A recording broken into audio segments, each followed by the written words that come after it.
In the 1830s, the first photographers used light-sensitive chemicals to capture images on paper.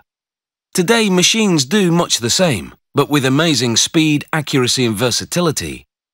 In this digital age, there are still many who stick to this tried and tested method.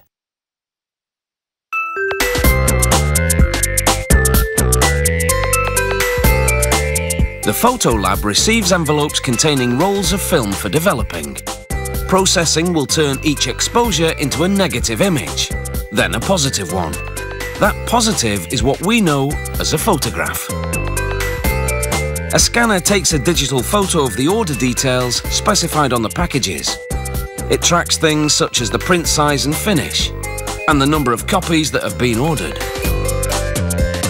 A conveyor then sorts the envelopes into bins, grouping them with similar orders.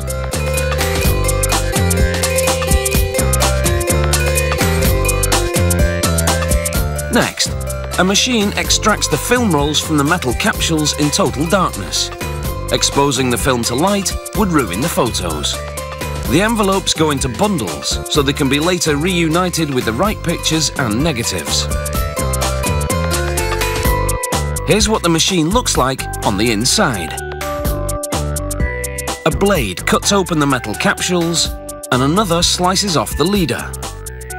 The machine unravels and lines up as many as 60-meter-long films end to end. A sticker joins the ends and identifies each film with a barcode. The machine measures the assembled strip, then winds it onto a reel inside a metal box. Another machine unwinds the reel and runs it under an infrared light so that a technician can check it for tears. Just one tiny tear could jam the machine and ruin all the photos.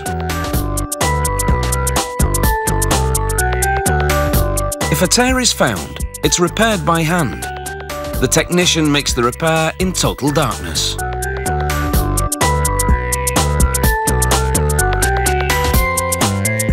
First, he applies tape to reattach the area.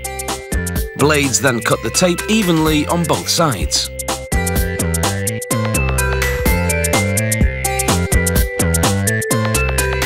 The technician is able to see what he's doing on a TV monitor hooked up to an infrared camera inside. Developing the exposures requires 4 chemical baths, still in complete darkness.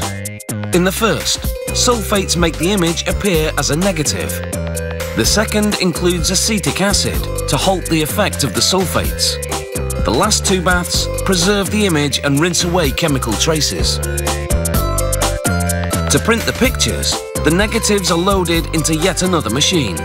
This one contains light-sensitive paper. All it takes is a flash to transfer the image. A sensor instantly adjusts the intensity to correct any improper exposure by the photographer.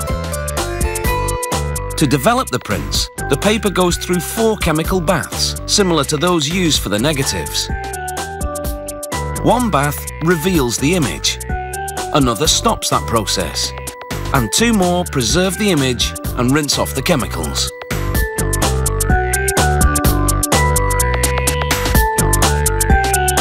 This time, however, the paper then heads into an oven to dry for 2 minutes at 70 degrees Celsius.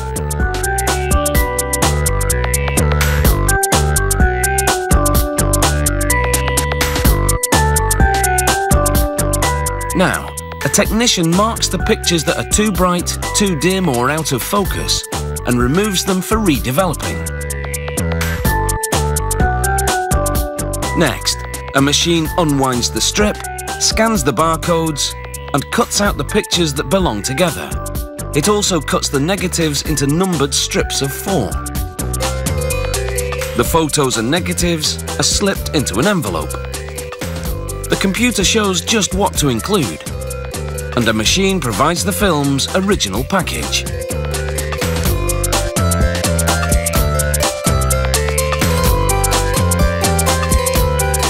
When you get your photos, you can check them against your original order, so you can make sure that everything's picture perfect.